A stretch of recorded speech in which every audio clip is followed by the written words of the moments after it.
Hi, I'm Abby.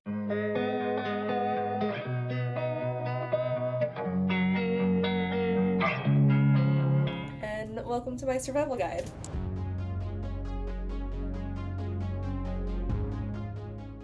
This is me back at the beginning of 2020.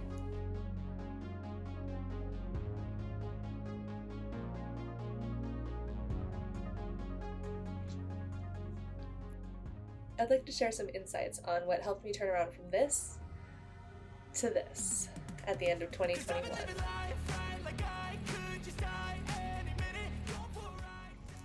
You see, after many years of treatments for anxiety and depression, I couldn't figure anything out. Nothing was working, nothing was clicking.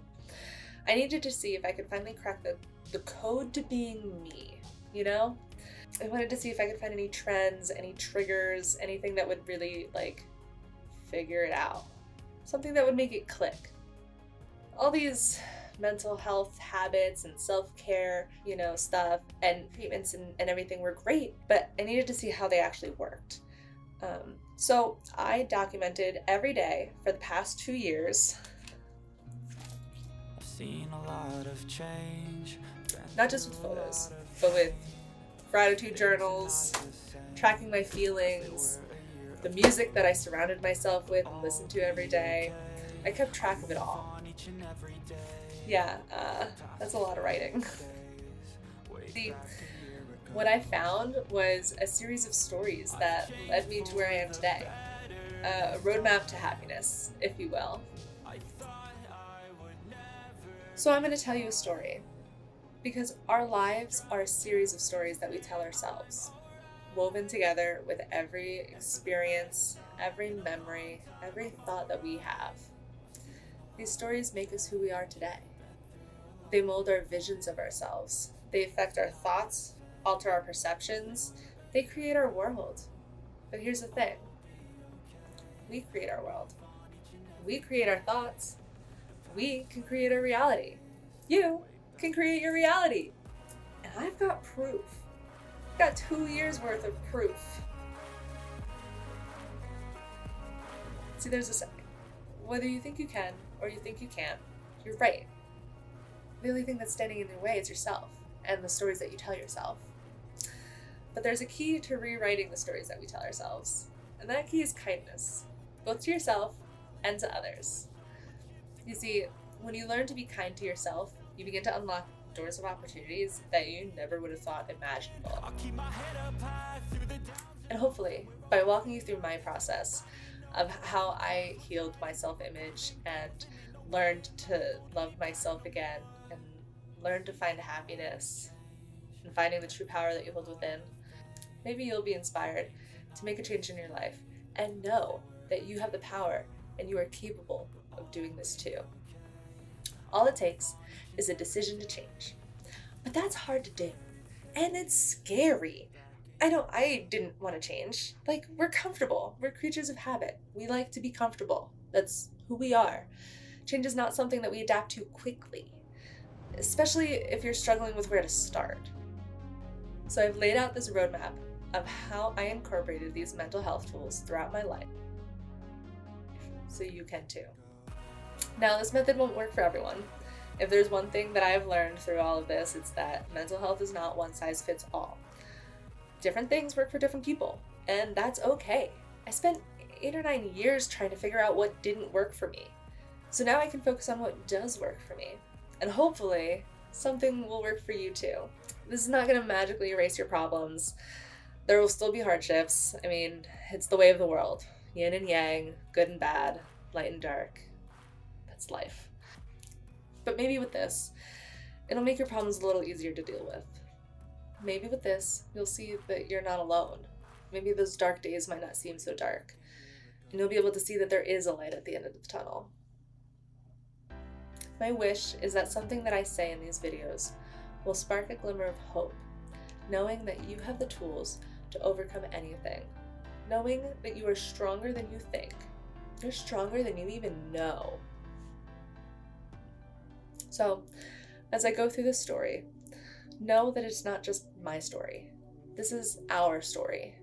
We write our stories. We create our realities. We are the creators of our world.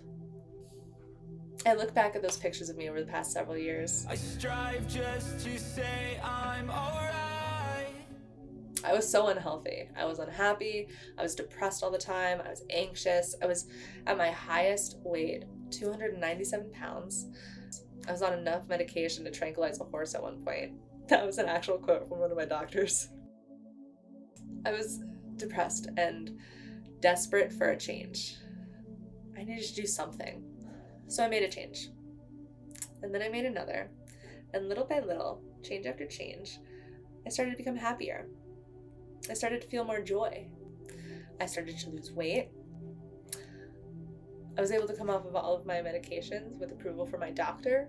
I was able to smile more. I was able to start enjoying my life again. And that's all anyone really wants, isn't it? To enjoy life, to be happy again. So I'm not going to say that I have the secret, because that's been done before. I mean, there's been thousands of books written about it, podcasts and movies and seminars and just articles, apps, everything. Self-help sections towering over the aisles that we walk through every day. It's everywhere. So I'm not going to give you that. You have it already. You've got the tools. You have it. What I'm going to give you is proof. I'm going to give you proof that if you apply these tools and you know how to apply them, they will work for you. I'm going to give you proof that if you want to make a change, you can, and you will. You see, at any moment, we can change our lives. Every day, we're faced with thousands of choices. Actually, what was it? A Psychology Today article said that we are faced with 35,000 choices a day. Holy crud, that's a lot of choices. That gets overwhelming. I know. Decision fatigue is real. I know. Trust me. I've been dealing with decision fatigue for a long time. I'm still kind of dealing with it. But I'll tell you what. It gets easier. It does get easier. Every time you make a decision, you strengthen that part of your brain, so it makes it easier to make the next one. So in order to change our lives, we have to be conscious of the decisions that we make. If we choose to focus on the negative in our lives, the always looking for the next problem or the complaint, then that's all we're going to see. But if we choose to focus on the good, if we look for the silver linings in things and start choosing joy, then that's what we're going to find. See, you've got the power. Use your power. Empower yourself. Choose to focus on the good. And make that choice to live. I'm going to try to help you get started. You see, sometimes the decisions in our lives are a little too daunting. Sometimes there's too much at stake. We don't have enough information. We're afraid. That's okay. We don't have to do anything drastic right now. Let's just start small. One small decision after another. And hopefully, through making these small decisions, we can build the strength to make better decisions in your life and change your world.